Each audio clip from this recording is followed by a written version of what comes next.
हम सब जानते हैं कि मिलिट्री जितनी ताकतवर होती है किसी देश की, उतना ही देश सशक्त और दूसरे देश उसके ऊपर आँख, है ना, उठाकर भी नहीं दे सकते। और इसी कड़ी में आपको बता दें कि भारत में बनने वाला एक इम्पोर्टेंट लाइट टैंक मिलेगा, जो जल्द ही शामिल हो जाएगा भारतीय सेना में। जल्द मिलेगा देश को पहला लाइट टैंक जोरावर। जर्मनी के धोखे के बाद अमेरिका से डील हो गई है। एक्चुअल में हुआ ये था कि भारत के पहले स्वदेशी हल्के टैंक जोरावर के लिए जर्मनी से इंजन की मांग की गई थी, लेकिन जर्मनी ने इंजन देने से मना कर दिया था। इसके बाद यह भारत ने अमेरिका से इंजन की डील कर डाली। अब जब डील हो गई है अमेरिका से भारत की, तब जर्मनी भी कहने लगा कि हम इंजन दे सकते हैं, लेकिन अब भारत ने जर्मनी को मना कर दिया है। जानते हैं इस शानदार टैंक की खासियत के बारे में। जोरावर को पंजाबी भाषा में बहादुर कहते हैं। यह एक आर्म्ड फाइटिंग व्हीकल है। इसे इस तरीके से डिज़ाइन किया गया है, बनाया गया है कि इस कवच पर बड़े से बड़े हथियार का असर नहीं होगा। इसके अंदर बैठे लोग सुरक्षित रहेंगे। इसकी मारक क्षमता घातक होगी, साथ ही यह बेहतर स्पीड से चल सकेंगे। अंदर आधुनिक संचार तकनीक भी लगाई जाएगी। जोरावर टैंक को DRDO ने डिज़ाइन किया है। यहाँ तस्वीरों में उसी टैंक को के मॉडल को दिखाया गया है। टैंक के मॉडल बने अभी। इसे बनाने का काम लार्सन एंड टुर्बो को दिया गया है।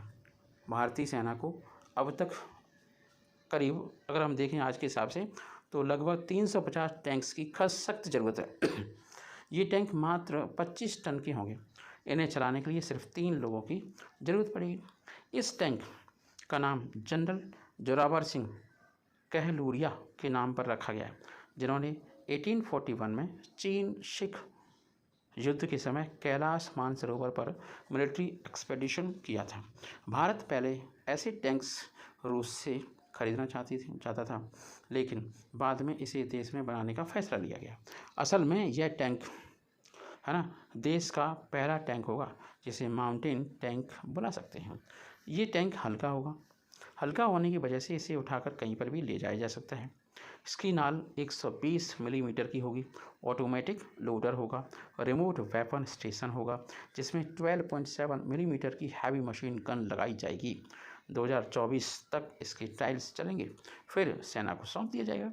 जोरावर में artificial intelligence, drone integration, active protection system, high degree of situational awareness जैसी तकनीकें भी होंगी। साथ ही इसमें मिसाइल फायरिंग की क्षमता भी होगी। दुश्मन की ड्रोन्स को मार गिराने में, है ना, इसमें मार गिराने में सक्षम भी यंत्र इसमें लगेंगे। इसमें वार्निंग सिस्टम भी लगेंगे। चीन ने अपनी तरफ जो टैंक लगाए ना, वो 33 टन से कम वजन के, अराउंड 30 टन के, तो उन्हें आसानी से एयरलिफ्ट किया जा रहा है। इसलिए ये विचार भारतीय सेना के दिमाग में आया है कि जोरावर नाम का एक हल्का टैंक बनाया जाए, जो चीनी सेना को कड़ी टक्कर दे सके। जय हिंद, जय भारत।